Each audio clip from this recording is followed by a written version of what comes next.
এই ড্রেসটা আমার হাজব্যান্ড পয়লা বৈশাখে কিনে দিয়েছিল। এই ড্রেসটা একবারও পরিনি, তাই ভাবলাম আজকেই পরে যাই। আমার হাজব্যান্ডের বান্ধবীর মেয়ের অন্নপ্রাশন, সেখানেই যাবো বলে তাড়াতাড়ি করে রেডি হচ্ছি। আমি আগেই বলেছি যে মেকআপ করতে পারি না, চুল বাঁধতে পারি না, তো কী করা যাবে, আমাকে আমার মতো করেই সাজিয়ে নিতে হবে। তো কিভাবে আমি রেডি হই সেটাই তোমরা দেখো।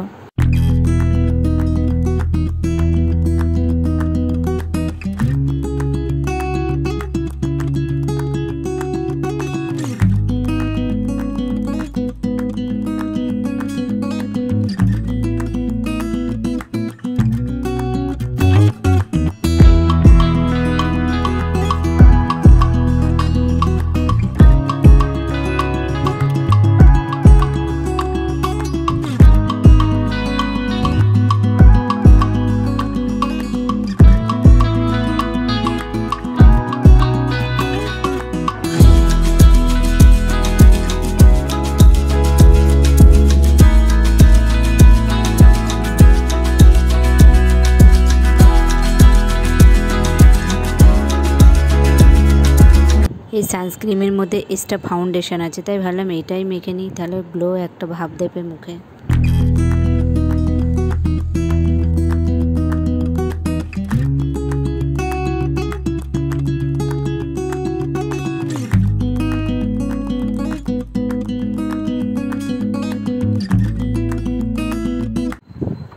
এই সিঁদুর আমরা বিবাহিত মেয়েরা সাজার পর যদি না দিই তাহলে আমাদের সাজটা অসম্পূর্ণই রয়ে যাবে।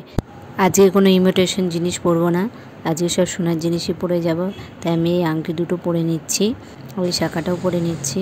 সোনার শাখা এত কষ্ট হচ্ছে হাতে ঢোকাতে। কানেরটা পরার সময় দেখলাম নোকের নেল পালিশগুলো উঠে গেছে, তাই ভাবলাম নেল পালিশটা তাড়াতাড়ি করে আমি পরে নিই।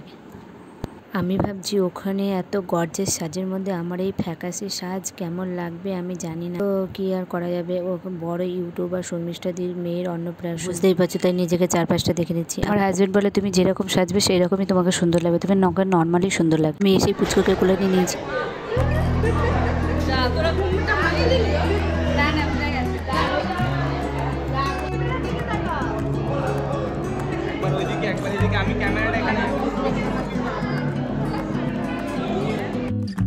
খেতে বসে গেছি, সোনার থালা দিয়েছে, খাবারের ডেকোরেশনটা এত সুন্দর, আর প্রত্যেকটা আইটেম এত সুন্দরভাবে ডেকোরেট করেছে, মানে তা বলবার মানে কথা নয়।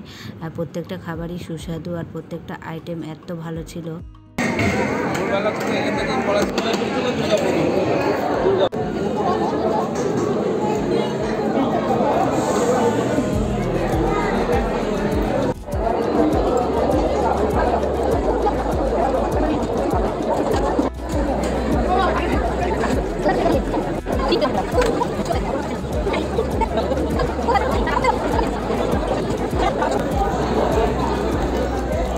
খাওয়া দাওয়ার পর্ব শেষ, এবার আমরা বাড়ির দিকে রওনা দেবো, কারণ অনেক রাত হয়ে গেছে, বাজে রাত 12টা।